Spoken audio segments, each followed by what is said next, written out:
नमस्कार दोस्तों, स्वागत है आपका YouTube चैनल स्वदेश की बात में। दोस्तों, आज मैं आपके सामने अनुज लुगुन की 2 कविताएं पाठ करके प्रस्तुत करूंगा। और दोस्तों, अनुज लुगुन जो है किसी परिचय के मोहताज नहीं है।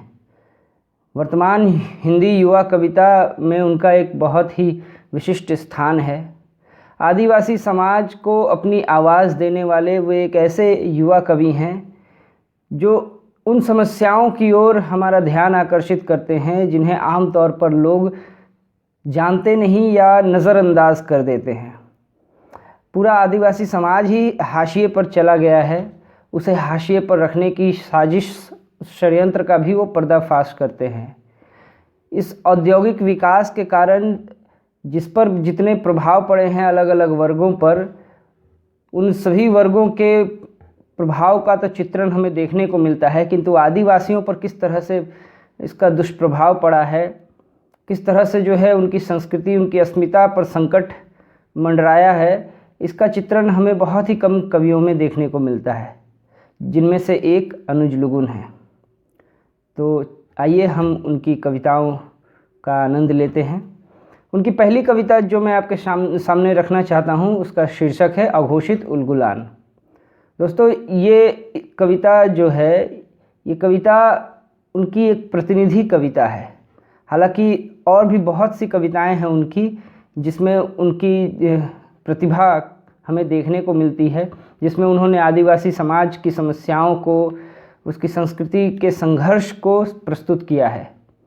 तो ये जो कविता है, इस कविता पर उन्हें भारत भूषण अग्रवाल पुरस्कार भी मिल चुका है।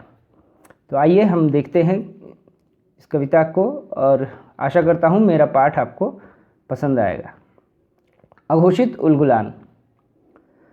अल सुबह दांडू का काफिला रुख करता है शहर की ओर, और सांझ ढले वापस आता है परिंदों के झुंड सा।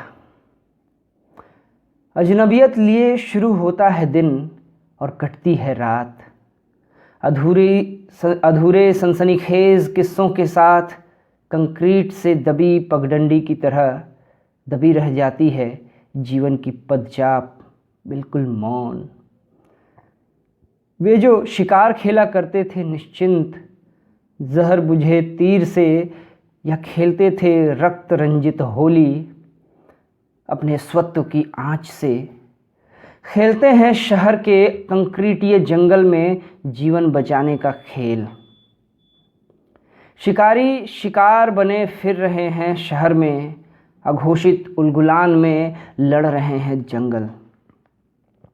लड़ रहे हैं ये नक्शे में घटते अपने घनत्व के खिलाफ, गुफाओं की तरह टूटती अपनी ही जिजीविषाओं के खिलाफ। इनमें भी वही आक्रोशित हैं जो या तो अभावग्रस्त हैं या तनावग्रस्त हैं, बाकी तटस्थ हैं या लूट में शामिल हैं, मंत्री जी की तरह जो आदिवासियत का राग भूल गए रेमंड का सूट पहनने के बाद। कोई नहीं बोलता इनके हालात पर, कोई नहीं बोलता जंगलों के कटने पर, पहाड़ों के टूटने पर, नदियों के सूखने पर, ट्रेन की पटरी पर पड़ी तुरिया की लावारिश लाश पर कोई कुछ नहीं बोलता। बोलते हैं बोलने वाले केवल सियासत की गलियों में, आरक्षण के नाम पर बोलते हैं लोग, केवल उनके धर्मांतरण पर चिंता है उन्हें, उनके हिंदू या ईसाई हो जाने की। यह चिंता नहीं कि रोज़ कंक्रीट के ओखल में पिसते हैं उनके तलवे और लोहे की ढेंकी में कुटती है उनकी आत्मा। बोलते हैं लोग केवल बोलने के लिए। लड़ रहे हैं आदिवासी अघोषित उलगुलान में, कट रहे हैं वृक्ष माफियाओं की कुल्हाड़ी से, और बढ़ रहे हैं कंक्रीटों के जंगल। दांडू जाए तो कहाँ जाए, कटते जंगल में या बढ़ते जंगल में। दूसरी कविता में उन्होंने सुंदर चित्र खींचा है। दूसरी कविता है यह पलाश के फूलने का समय है। ये दूसरा है, इस शीर्षक से एक और कविता है उनकी, ये दूसरा है, पलाश के फूलने का समय है। तो इस कविता का बिंब देखिएगा किस तरह से अंकित करते हैं और एक ही शब्द से, एक ही वाक्य से वो किस तरह से अलग अलग अर्थ प्रस्तुत करते हैं। तो कविता है, यह पलाश के फूलने का समय है, रेत पर बने बच्चों के घरौंदों से उठ रहा है धुआं, हवाओं में घुल रहा है बारूद, चट्टानों से रिश्ते पानी पर सूरज की चमक लाल है और जंगल की पगडंडियों पर दिखाई पड़ता है दंतेवाड़ा। यह पलाश के फूलने का समय है, यह पलाश के फूलने का समय है। नियमगिरी से निकले नदी के तट पर केंदू पककर लाल हैं, हट चुकी है मकड़ी की जाली, गुफाओं की खबर है, खादानों में वेदांता का विज्ञापन टंगा है। साखू के सागर सारंड की लहरों में बिछ गई है बारूदी सुरंगें, हर दस्तक का रंग यहाँ लाल है। यह पलाश के फूलने का समय है।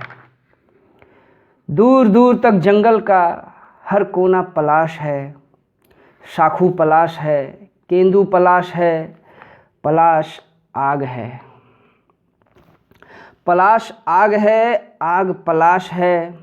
जंगल में पलाश के फूल को देख आप भ्रमित हो सकते हैं कि जंगल जल रहा है।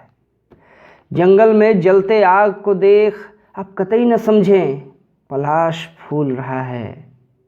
यह पलाश के फूलने का समय है और जंगल जल रहा है।